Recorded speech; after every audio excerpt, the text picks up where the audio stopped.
Paano kung napagod na tayo pero hindi natin pinaparamdam?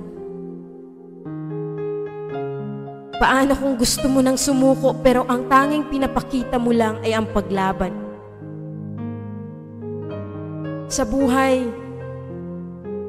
hindi natin kailangan ipakita na palagi tayong malakas, masaya. Minsan, kailangan din natin ipahinga.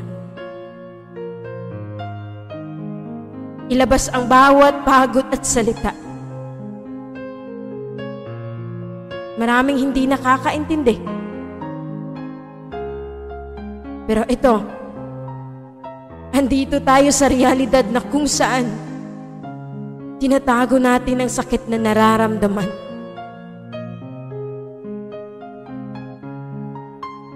Kailan ba dapat tayo magpahinga? At kailan sabihin na ayaw ko na? Kasi maraming pagkakataon na ang sarap bumalik sa umpisa. Na walang iba. Ang sarap mabuhay.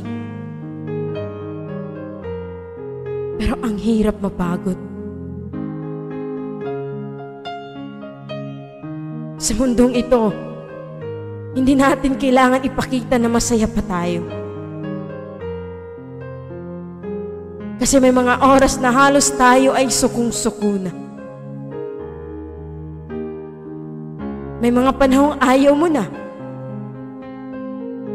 pero pilit mong iniiwasan. Kasi ikaw lang ang mag-isa. Mag-isang dinadala ang sakit na dadarama. Alam mo yung pakiramdam na walang-wala ka na. Wala ka nang masabi. Dahil pagod ka na sa paulit-ulit na sakit. Yung parang ayaw mo na. Napapagod tayo hindi dahil mahina. Napapagod kasi nangangarap at patuloy na lumalaban sa buhay.